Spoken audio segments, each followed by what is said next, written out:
បាទជំរាបសួរលោកលោកស្រីប្រិយមិត្តបងប្អូនញាតិញោមពុទ្ធបរិស័ទទាំងអស់ជាទីស្រឡាញ់រាប់អានទេណាតោះក្នុងវេលាឱកាសនេះយើងនឹងមកសិក្សាការអានភាសាបាលីជាបន្តទៅទៀតអញ្ចឹងញាតិញោមត្រូវដឹងថាស្រៈក្នុងភាសាបាលីមាន8តួអអាអ៊ីអ៊ីអ៊ូអ៊ូអេអោស្រៈផ្សំអាំងអឹងអងណាសអមនេះអាំងសអឹងសអមនេះអងណាហ្នឹង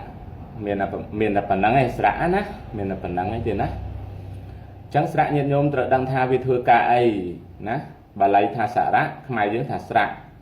ស្រៈវាធ្វើការផ្នែកខាងទាញគេឲ្យចេញសម្លេងតាមវាមានន័យថាវាទាញផ្សេងជាអ្នកទាំង33តួហ្នឹងឲ្យចេញសូរតាមវាចឹងស្រៈប្រែថារំលឹកមានន័យថារំលឹកគេឲ្យចេញបើនិយាយពីតួនាទីរបស់ស្រៈគឺធ្វើការផ្នែកខាងទាញគេឲ្យចេញសម្លេងតាមវាណានឹងស្រៈអញ្ចឹងទៀតណាអញ្ចឹងយើងយកបានសិក្សាហើយណានេះយើងអានអ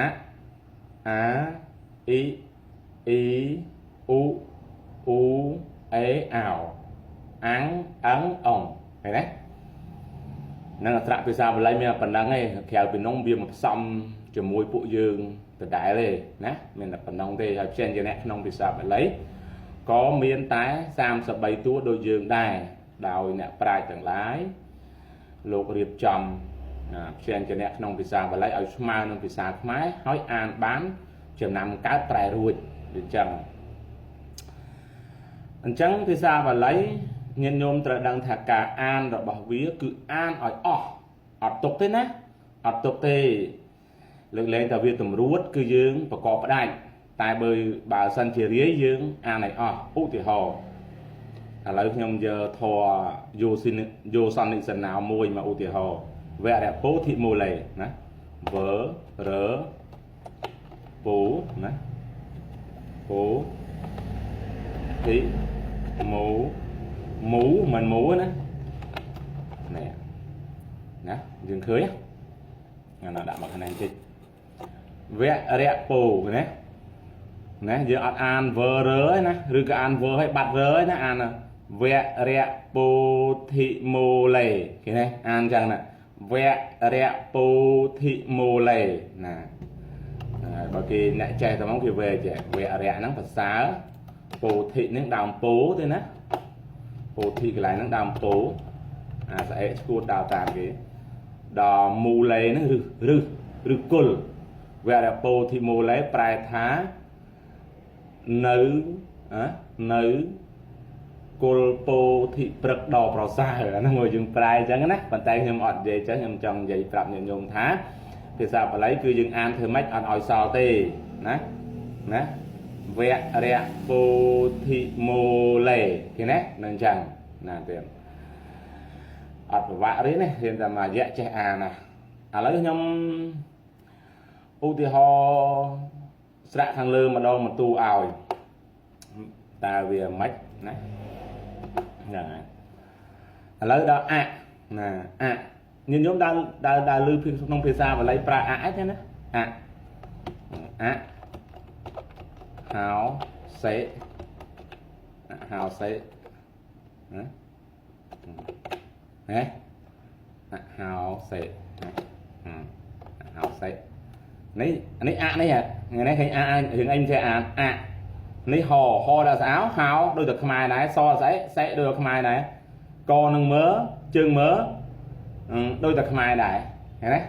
ណាដូចតែខ្មែរដែរដោយសារខ្មែរយើងយកពាក្យបាលីមកអានតាមណាប៉ុន្តែបើយើងអានជាភាសាបាលីអានថាអហោសិកម្មៈខ្មែរយើងយកភាសាបាលីមកប្រើថាអហោសិកម្មបាត់មៈខាងចុងរបស់គេប៉ុន្តែបើយើងអានជាភាសាបាលីថាអហោសិកម្មៈបើយើងអានសម្រាប់ប្រើប្រាស់ក្នុងភាសាខ្មែរអានថាអហោសិកម្មនេះមានន័យពិបាកអានទេណានេះអនេះហៅនេះអោរបស់អោនេះតែគេធ្វើជាកូនអោតូចទេដល់សេសដាក់នេះអ៊ីនេះគេធ្វើជាកូនអ៊ីតូចទេណាកមើកម្មណាអហោសិកម្មណាប្រែថាអស់កម្មឬគឺ ឬក៏លែងមានកម្មណាលែងមានកម្មអស់កម្មប៉ុណ្ណឹងទៅផ្ដាច់កម្មគ្នាណាអាហោសិកម្មអញ្ចឹងណាទាំងសូមអាហោសិកម្មទៅចោះមានន័យថាសូមឲ្យអស់កម្មទៅតែហ្មងលែងមានកម្មទៅណាឃើញទេនឹងអញ្ចឹងនេះវាមិនតាន់ដល់ចេញជាអ្នកទេប៉ុន្តែខ្ញុំឧទាហរណ៍ម្ដងបន្ទូមកស្ដាប់តោះឥឡូវដល់អាញាតិញោមដើរលើពាក្យអាទេណាអាគេអាចារ្យមកណាចដាក់ស្អារើដាក់ស្អេយើណាច្រឡំមិនបាច់ដាក់ស្អានេះទេអានេះអាចរិយៈអាចរិយៈហ្នឹងយើងប្រែថាម៉េចទេណាអាចរិយៈអាចារ្យហ្នឹងឯងទៀតប្រែថាអាចារ្យហ្នឹងអាចារ្យឈ្មោះអាចារ្យកូនខ្លុយអីចឹងទៅណាកូនខ្លាក៏អត់លើកលែងទេអាចារ្យខ្លះគេថាភាសាបាលីមានវាយអានទេនេះអានថានេះអាណាខ្ញុំឧទាហរណ៍ចយើងអានថាចាក់ភាសាបាលីមានសម្លេងផ្សេងជាអ្នកទៅពីរឯអាពួកធំឲ្យអានសម្លេងអៈណាឧទាហរណ៍កើអានកៈក្រុមសម្លេងពួកតូចមានន័យថាអខោសៈឲ្យអានថាអកអានថាកៈឃើញទេកខចឆដាក់ថតថបផណាកខញ្ញៈចឆញ្ញៈដថនៈតថនៈពភមៈណាយៈរៈលវៈសហយៈរៈលវៈណាយើរលវើណាអញ្ចឹងខ្ញុំនិយាយមិនតដល់ផ្សេងជាអ្នកឯងគ្រាន់តែប្រាប់ថាឲ្យសម្លេងតូចគឺសម្លេងផ្សេងជាអ្នកទាំងអស់ចេញសម្លេងអឲ្យទៅសម្លេងធំផ្សេងជាអ្នកទាំងអស់ចេញសម្លេងអឧទាហរណ៍ណាឧទាហរណ៍កើអានថាកៈណាកអានថាកៈខអានថាខបើគេរាប់ទៅកខកខងៀងចឆជាឆញាងដថាដថណាំងតថាតថនាងបផពភមៀងយៈរៈលវៈសហលៈលអឥឡូវយើងដល់ណាពាក្យថាអាចរិយៈប្រែថាអាចារ្យនេះអាចរិយៈនេះនេះចអានចរើស្អីរិយើអានថាយៈអញ្ចឹងណាហ្នឹងតោះឥឡូវដល់អ៊ី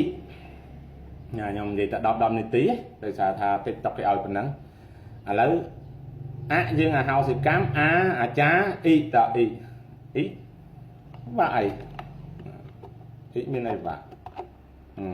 អ៊ីតេបែឥឡូវខ្ញុំអានថាម៉េចមានវាយអានអានេះយើងអានយើងចេះឲ្យអ៊ីតអេតេនេះបអេមិន3អីណាអានប៉ែភាសាបាលីអត់មានបអីមានអពណាអ៊ីតេប៉ែសោឃើញទេមានវាយអានទៀតណាតភើកើវើស្អាអានថាម៉េចអ៊ីតេប៉ែសោភកៈវីណាតអរើហដាក់ស្អំអត់ទោះឥឡូវខ្ញុំអានថាម៉េចអរើហដាក់ស្អំអានេះយើងអានយើងរៀនចេះនេះស្អំនេះមិនស្អាងត្រូវទេអញ្ចឹងយើងអានមកអ៊ីតេប៉ែសោភកៈវីអរហੰគេណាមានអីពិបាកញាតិញោមណាអត់ពិបាកអានទេភាសាបាលីអត់ពិបាកអានទេញាតិញោមត្រូវចាំថាអានធ្វើម៉េចអស់អក្សរនឹងអញ្ចឹងណានឹងអញ្ចឹងតោះឥឡូវយើងមកឡើងអ៊ីពេញតួនេះមួយមិនសូវមានសម្លេងឧទាហរណ៍ទេព្រោះអ៊ីហ្នឹងគេច្រើនតែផ្លាស់ជាស្អីយើងរំលងមកដល់អ៊ូណាអ៊ូតើអ៊ូយើងរនឹកមើលអ៊ូអីគេអ៊ូទេណាអ៊ូប៉ោសុតអ៊ូប៉ោសុតទេណាអ៊ូប៉ោសុតអ៊ូនៅតាណានេះអូនេះប